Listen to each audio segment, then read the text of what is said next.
All right, let's get started. Hi, everyone. I'm Eric Porper, one of the co-chairs of the North Carolina Blockchain Initiative. Along with my other co-chairs, Farouk Oxyton and Dan Spooler, we thank you for joining this educational webinar featuring Medici Land Governance. The North Carolina Blockchain Initiative was formed under the Lieutenant Governor Dan Forest's office in July of 2019 with the mission of providing education while evaluating the attributes and use cases of blockchain, digital assets, smart contracts, and cryptocurrencies. To learn more about the initiative, please visit our website at ncblockchain.tech. In addition to the Lieutenant Governor's office, we want to thank all the members for their support in driving the initiative forward. As we get started, we'll take questions through the chat and address as many as time allows at the end of the presentation. With that, we welcome Dr. Ali El Husseini from Medici Land Governance. Thank you very much for having us today at Medici Land Governance. I'm going to walk you through a presentation this morning. I won't spend too much time on slides, but I wanted to give you an overview of Medici Land Governance and what Medici Land Governance has been doing. At the same time, I will frame the discussion in the sense of what is relevant to the blockchain initiative and the impact of land rights in this space. So just for the agenda for today, we're going to talk about securing land rights, the impact of securing land rights, blockchain and public records, about Medici Land Governance, our product and our experience, and then hopefully we'll have time to take questions. So what's the impact of land rights? You know, people don't realize that the basic right of owning your property, about 5 billion people around the world do not have that right. People are lacking ownership of their land, of the home they live in, of the land that they've been living on for generations and generations. Just securing that land and that home for them would unlock a lot of assets for people and for governments. Land, at the same time, brings something that people always try to dismiss or not think of much, is human rights. In a sense, today, what's happening in the US is very critical because we want to make sure we don't discriminate, but people always discriminate when it comes to land globally. And securing human rights, women's rights, and rights among ethnic and tribal groups is very important. And land brings that to the table. And it's something very critical that people should always think of when they talk about land. Women in the world own less than 20% of the world's land. So there's a real disproportion of ownership there. At the same time, women tend to be, in many cases, should be co-owners of those properties, and it's not the case. So it's something to think of. And when it comes to land, another thing that is very important is that you have about 30 plus interstate conflicts just in Africa alone regarding land. Let's not talk about the Middle East and the wars that took place in the Middle East because of land. So securing land rights will not just end conflict, it will also eliminate poverty on the long run. Let me take you to the next slide. So what's the impact? How does this affect the individual, and how does it affect the nation state? In a sense, having, you know, securing the basis of land and making sure that, you know, you're building a solid foundation. Think of it as a building. When you're working towards doing a tower or a house or a building, the first thing you think of foundation. Land is foundational. It's essential, and in a sense, when you make sure your foundation is strong, then no matter how high you go up, you know, the sky is the limit in a sense. So it has direct, tangible results when it comes to GDP growth, the ease of doing business, if it's doing it for a country, for the World Bank, ease of doing business, if it's a state, and you're trying to bring, in the case of North Carolina, if you're trying to bring more investments, and you know, you can easily attract more foreign direct investment as a state, if you secure your land rights onto the blockchain and then have seamless transactions for people. Higher and diverse foreign direct investments is one of the proponents of a vibrant economy. As you know now, with the lockdown, a lot of countries are suffering because of foreign currency exchanges. There's no foreign direct investment, hence there's no new cash coming into the economy, into the market, and people are having a problem with currency fluctuation and inflation and hyperinflation. Increased revenue to support property-related services. If we secure our land rights properly, any country may be, you have a clearer and more secure way of collecting revenue. At the same time, you would have a much more accurate way of collecting revenue. A lot of us, when we buy homes, or in the case of in other countries where people transact on land, there's no accurate property pricing or valuation. In a sense, that's very important. Good environmental stewardship, as well as positive foundational effect on society. For the individual, you tend to invest more. If you own the place you live in, you're going to immediately invest in that home. It's different when you're renting, in the case in the US, or in other cases where you're just squatting on land, or you don't own that land, or you've been living there but don't have ownership. You're worried about someone taking it from you. You don't put the investments and the capital in there. At the same time, the minute you have proper ownership of the property, you can easily raise capital from financial institutions, and it unlocks for you a lot of money.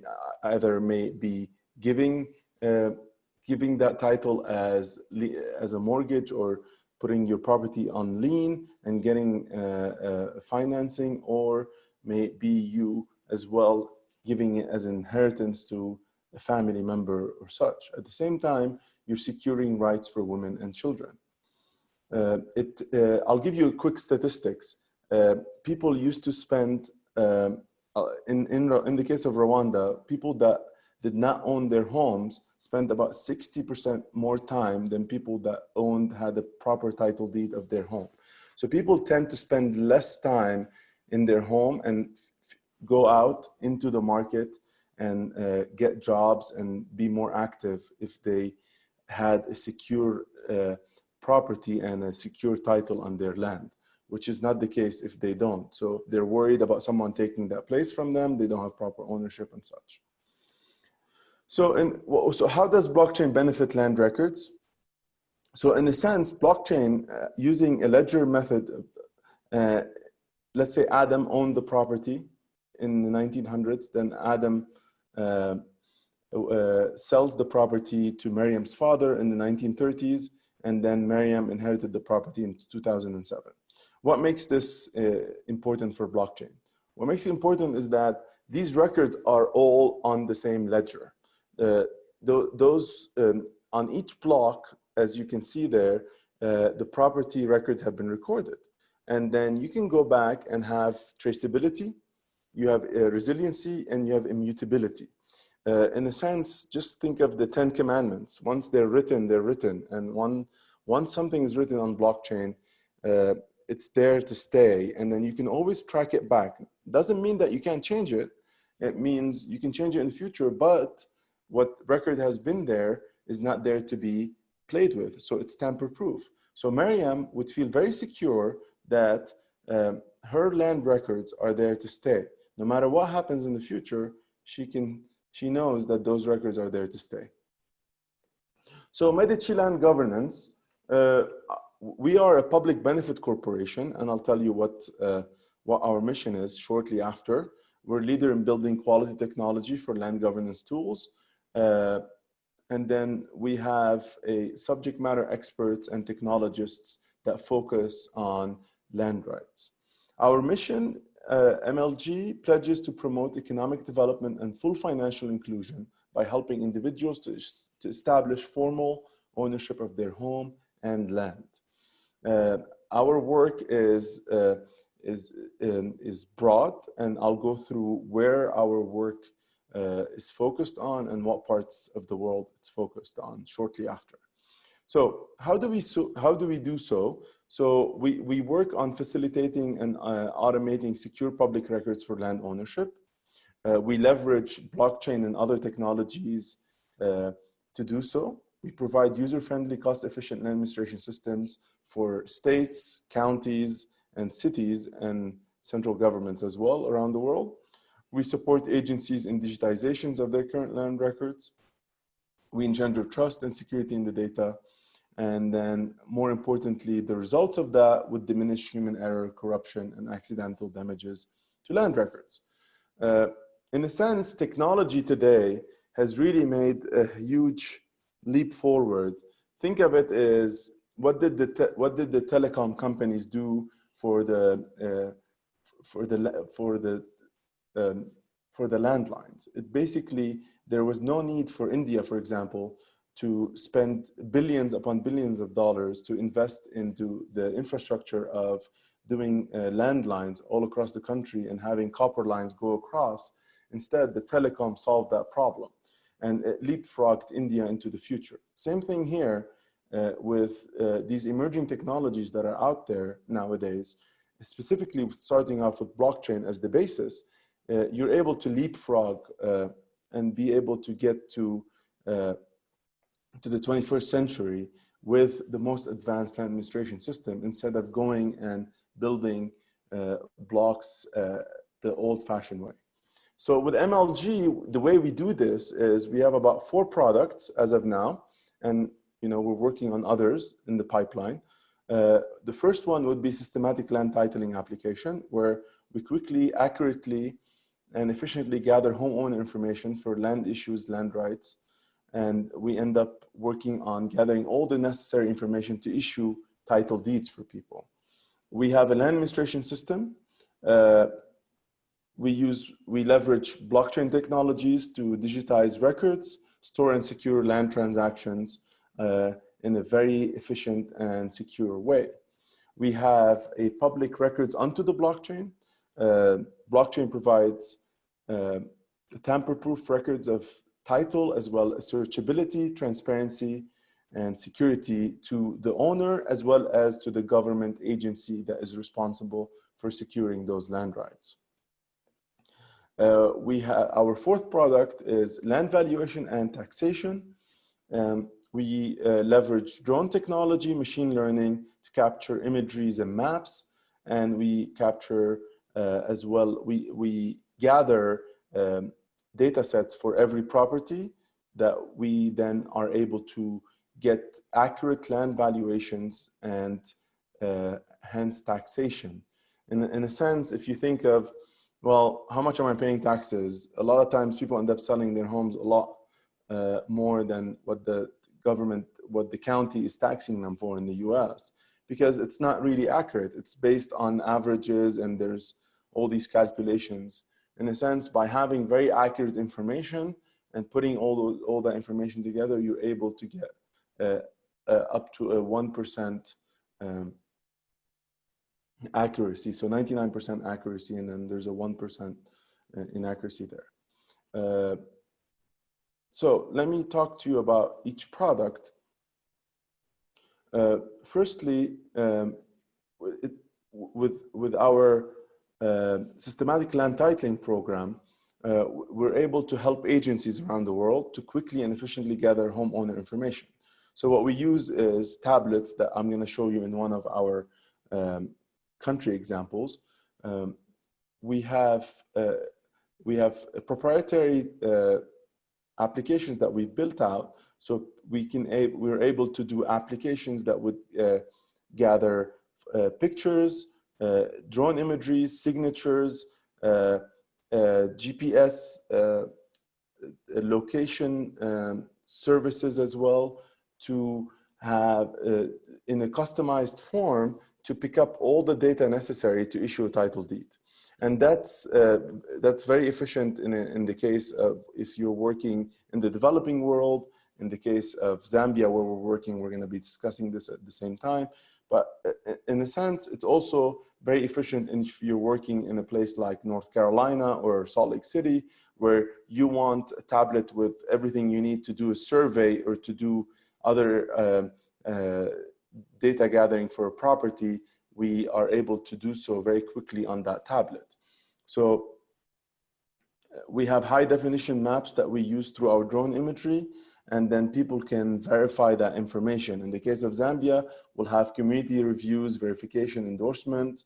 We'll have ways of providing proof of identity, ownership, and gathering all necessary supporting documents for people to be able to do so in an efficient and secure manner.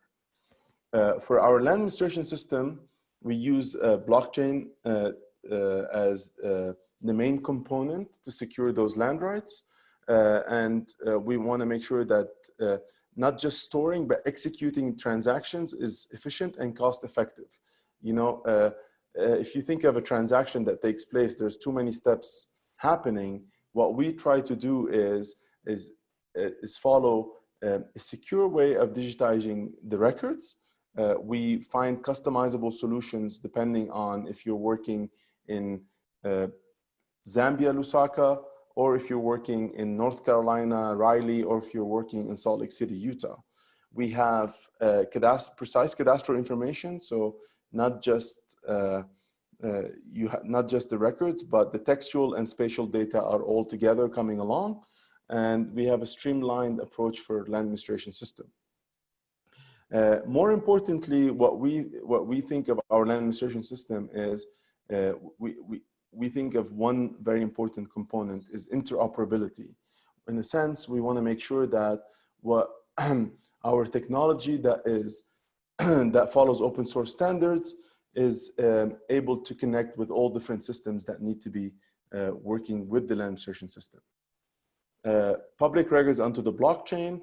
We use blockchain technologies to provide tamper-proof, immutable records that is searchable, transparent, trusted, and secure. So what does blockchain bring to the table, right? It's archival trust, the what, who, where, and when. So in a sense, we know who did it, at what time, and so when he did it, and what is it for. Transparency, the data is publicly available and accessible by design. It's auditable. Attempts to alter or forge the data are easily detectable. So every document is hashed.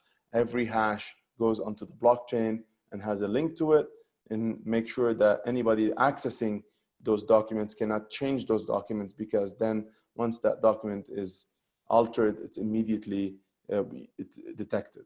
It's resilient. The data is replicated across the network. So think of it if having about 1,000 computers, and that same information is spread on that 1,000 computers. And anytime you change one on one computer, and you have the right, you have access to change that data or update that data, then it changes on all these computers. So if one computer goes down, your data is there. But think of if you have one computer at home and you haven't backed up that data, it's gone. It's nowhere to be found. Land valuation and taxation. So again, we used drone technologies, machine learning to capture high resolution imagery, about 3 to 5 centimeter accurate images. It's extremely accurate. I could see if you're wearing a hat and what your hat says. We are able to estimate land valuations as well as property tax formulas depending on the county or the city that we're working in.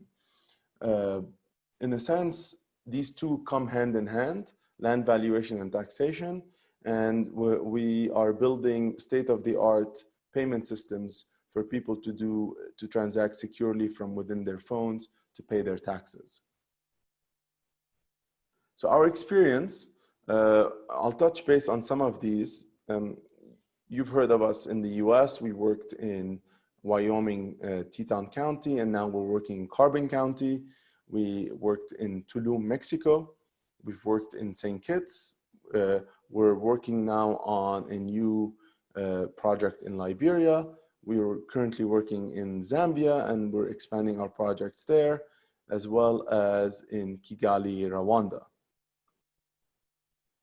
In Lusaka, Zambia, MLG embarked in 2018 on a systematic land titling project with the Ministry of Lands and Natural Resources.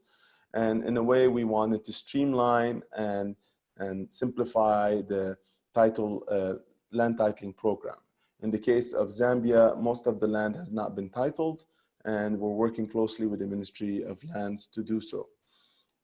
How we've done it is a very simplified approach where we went in, we took high resolution drone imagery, and then we went on the ground, we pre-vectorized and did the planning. We did the city planning with the city of Lusaka, simplified planning, and we were able then to go on the ground and collect data and supporting documents from each property with our team members in Zambia. MLG had about 300 people in 2018 working on the ground on a daily basis for about 8 months to collect property details, and we collected about 100,000 parcels. I'll show you an ad shortly about that. This is our app, the Streamlined Data Collection, where, as you can see on the left-hand side, there is a satellite image in this case, and not a drone image, where we use drone imagery, which are more accurate and higher resolution, where people are able to showcase the boundaries of their property. And then it tells you, do you want to proceed? At the same time, you're able to upload your national identification, or in the case of any other place, you could do customizable data sets that are to your exact workflows. So this is basically what the LUSAKA Zambia workflow was. And then we capture phone numbers, we capture emails, we capture all these other data sets that are needed, including signatures for title issuance. Here's a quick advert for you to see.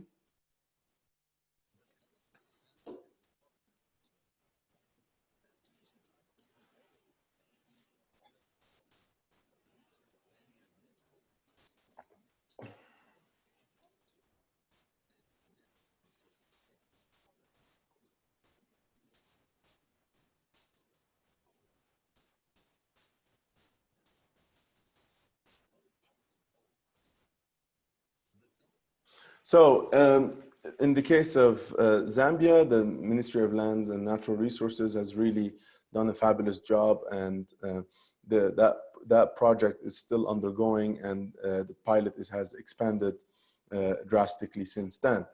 In the case of Kigali, Rwanda, we are working on a paperless registration program with the authorities there. So we designed a proof of concept to do a paperless transaction. That proof of concept now is turning into a pilot where we're working on having two people that are, given COVID right now, they want to sell and exchange properties. So using, leveraging blockchain and the PKI, so private key infrastructure. So each person will get their own key, and they're able to do it seamlessly without meeting, and they will exchange properties. And so let's say I want to sell my property to Ron, and Ron is interested in buying my property, then I can go and log in and do all the fill up all the information online and be able to do it seamlessly, and then people can then exchange those properties. And it's something that is very advanced that not many countries have done yet, very few. In the case of Tulum, Mexico, we created digital certificates, and we built a cadastre system for Tulum. Tulum, if you haven't heard of it, everybody, it's becoming quite the destination, or summer destination, just like Cancun for American college spring breakers.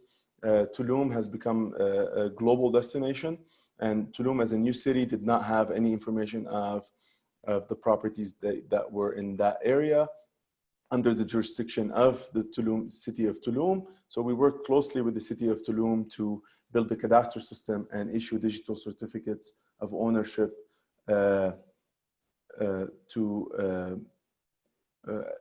all the residents of Tulum city. Can you hear me okay? Is the sound okay? Yes, that's great. Okay, perfect. So in the case of now, let me take you to the case of St. Kitts and Nevis. In the case of St. Kitts and Nevis, we just also this year finished a cadastral mapping. Imagine St. Kitts and Nevis is a destination in the Caribbean where they've never had a cadastral as well for the city of St. Kitts, for the country of St. Kitts and Nevis. And for the island of St. Kitts, we were able to do something very unique. Let me show you this quick advert as well.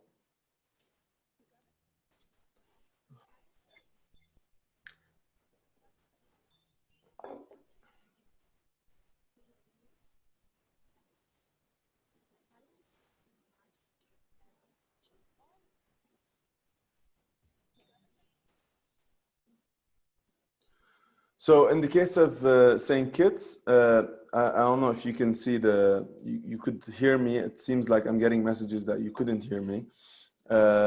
We were able to capture drone images of the whole island, and we were able to build a cadastral system for the island of St. Kitts with very high resolution, and then they are able to use those images to extract property data sets and as well as have a better planning of their city planning, as well as tax and valuations on those properties that are there.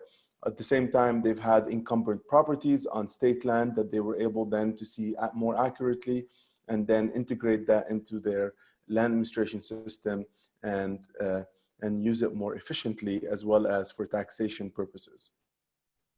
Then comes Wyoming, Teton County, and Carbon County. So what we've done is what you would think is the base layer of what you would do if you wanted to have build a strong and foundational land administration system. What we did is we built immutable archives of all the land records and put them all onto the blockchain. These could be viewed through a web portal. That project was launched back in June of 2019. So in the case of Teton County, we were able to record all the properties going back to 1996. And moving forward, any property that would be transacting would go onto the blockchain. Every record will be on a daily basis would be tracked, and then any change in those records, the whole transaction is happening seamlessly in the background. So in a sense, Teton County was able then to replicate their land administration system and have a duplicate at all the time on to the blockchain. We're working now on doing the same project up in Carbon County, where it's much more mineral rich, where there's a lot of mineral rights and such, and we're working towards doing something similar there and helping the officials in Carbon County. In the case of Liberia, Monrovia, we've signed a MOU with the Ministry of Finance of Liberia to work on the digitizations of government processes, and that now is in turn has turned into an agreement with Liberia Land Authority to work on a pilot in the city to work on a land administration system, as well as a titling process within the city of Monrovia. So that's our presentation. I'll welcome questions, and then we can then take this to a more for the next 15 minutes discussion, and then maybe I can go through different areas in a much more thorough way. Sure, thank you so much. That was a great presentation. We do have a couple questions that have come in, so we'll start with that. Ron Horn asked, what would encourage local municipalities to utilize your services versus their current technologies? And in addition, to add some context to it, he asked, what are the incentives for those groups to make that switch, and how do you determine the subscription rates? Ron, that's a very good question. What we say at MLG is, why don't you try it and then let us know what you think? And then if you like it that much, it will replace your existing system. In a sense, we are so confident that government authorities will like our products that we're willing to offer them for tryouts, and if they like them enough, they're welcome to keep them. In a sense, why MLG? So, everybody asks me, and this is a very good question that you're raising, Ron, is why are people coming and working with you as MLG, and why are they interested in working with you? The reason people come to work with us, because we don't think of governments as just governments. We think of them as clients, and we think of them as partners, not just clients.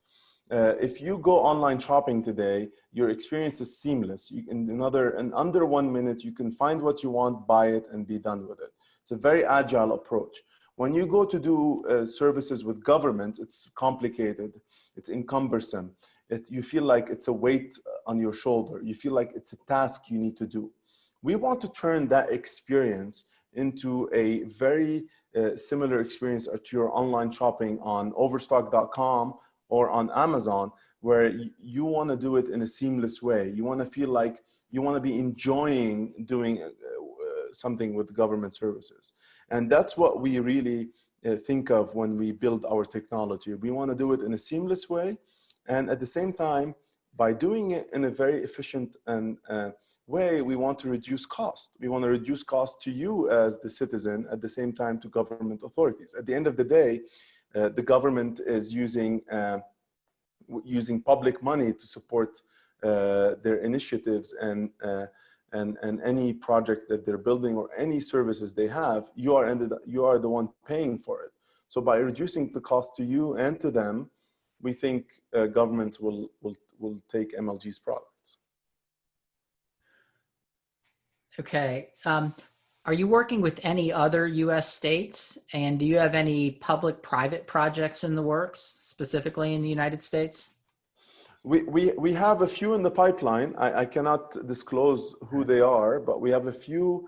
We have a few discussions with several states and counties nationwide that we're trying to work with, and we're working on PPPs as well in the U.S. But we haven't. We cannot not talk about them at the moment, but it's definitely something in the pipeline, and we're looking at. COVID has really raised awareness that people need to transact seamlessly and remotely on many things, and land is one of those issues where you really can't do so.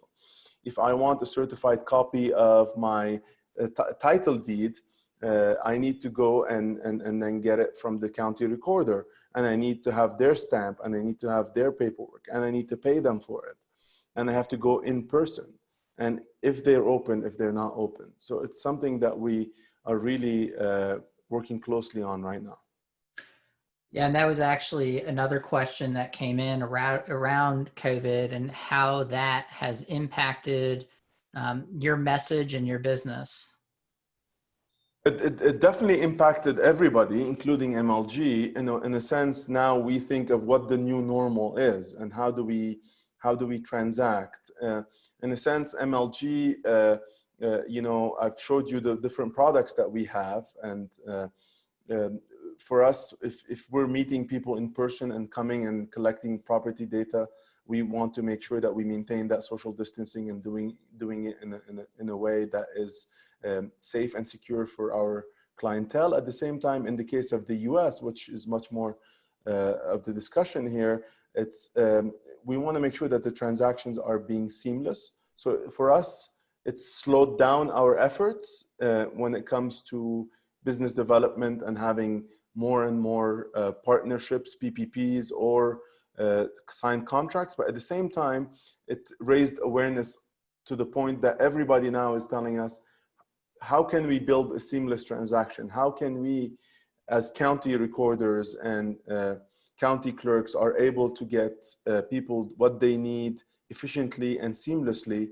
without having them to come to the office? How can we start that transaction outside if they are doing requests for records, or if they're initiating a sale in the case of Rwanda, where it's something now much more imminent than it was before. And having that paperless transaction that we were working on as a proof of concept, and now it's turning into a pilot, it's something very, very important. Another question that came in, and it just said, why Wyoming? And I think the context is, how did that relationship form and what were they doing to be on the leading edge to encourage this type of pilot with them?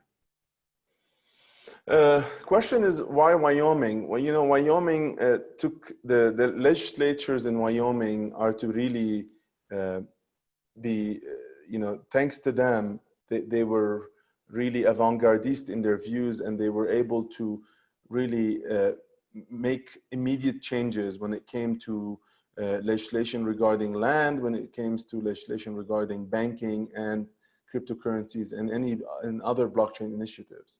And Wyoming for us was the foundational layer of how do we embed blockchain technologies into land rights and land records in this case.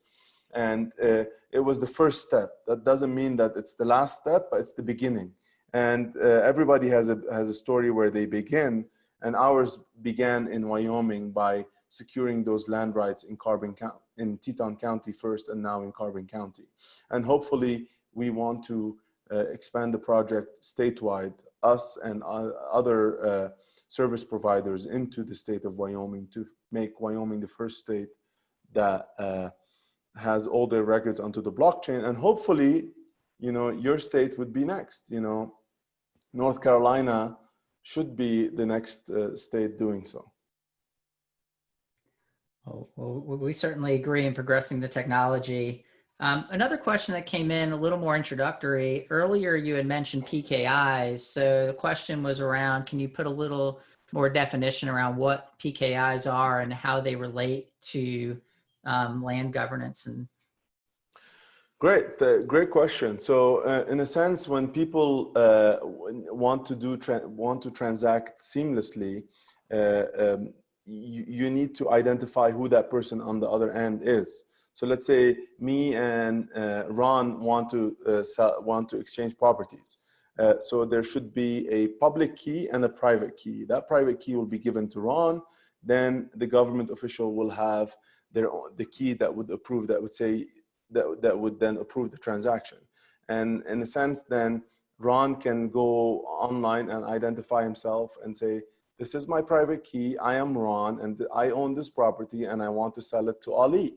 Then I would log in on the other side of the system and say, this is me, Ali, this is my private key identifying me as Ali, and then the transaction happens that way. And that's how the private key infrastructure would work, and would allow two people to be digitally certified to transact, and legally doing it in a legal way that would provide that sense of security and safety. okay, and then two more questions that we have, and they're somewhat related. First question is, how do you define if a state or a local agency wants to look into this further? How would you encourage them, or what would you encourage them to look into as the smallest proof of concept? Well, I would encourage, if it's a US state or county in the US, I would encourage them to think of what's the cost right now for them to do a transaction. They don't think about it, but if they think about what's the cost of the printers they have, what's the cost of the staff in their offices, what's the cost of the maintenance of the system, what's the license fee they are paying currently, and how much that license fee is.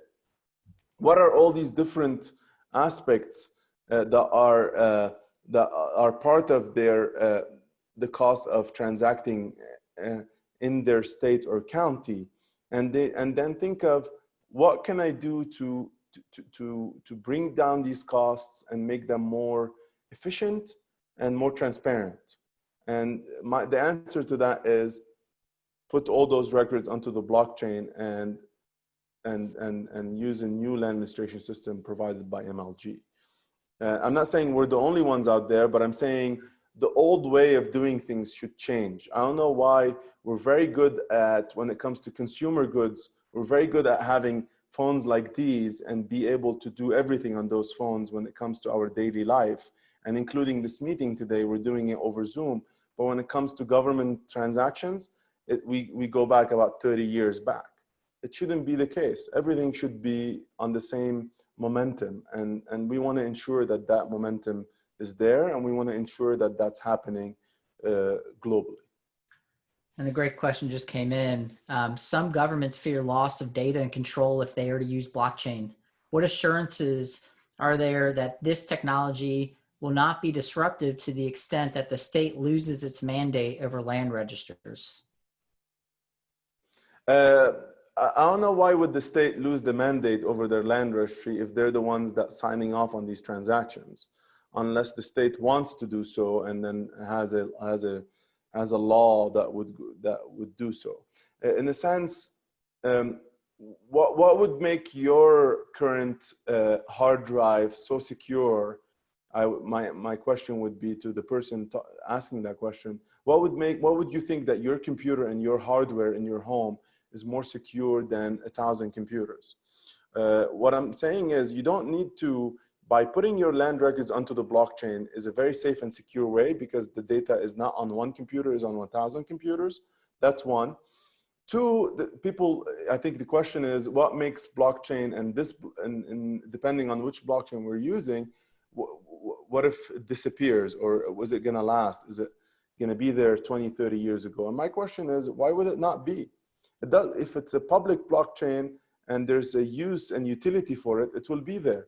And if it's a private blockchain and it's government specific, it will be there because the government is the one providing the infrastructure for it and the hardware for it. At the end of the day, today most agencies are moving to AWS or Google Cloud and such, or any of those online services to store their data, but those are dependent of a third party. Would you want your data on a third party or in some storage facility in a remote area, and or do you want to know that that data is secure and it's immutable and no one can play with it and tamper with your data? If that's the case, then you definitely want your records onto the blockchain. It's very simple. Where would you put your money? Would you put it on a regular hard drive, or you put it in your safe if you had money? So if your answer would be, I want to put it in a safe, you should then put it onto the blockchain. All right. And with that, the last and certainly not least is, if someone wants to learn more, or a state or local agency wants to get in touch with you, what's the best way for them to do that? Please check out mediciland.com, and you can email us at info@mediciland.com, and we're so MEDICI land.com. I think we should have put our email on there, but we didn't. But please reach out. You know, we're more than happy to be engaged, and more than happy to help anywhere we can. And if anyone has any other questions, we're happy to facilitate that too at info@ncblockchain.tech. And with that, we really appreciate your time today. We hope that everyone enjoyed the presentation. We do have another webinar with Bosonic talking about digital assets for next week. And we thank you all for your time. Thank you. Thank you for having us. Thank you very much. Have a great day. Right. Thank you. Bye-bye. Yeah, thank you, and bye. Everybody. Bye. Bye-bye. Thank you. Bye. Bye.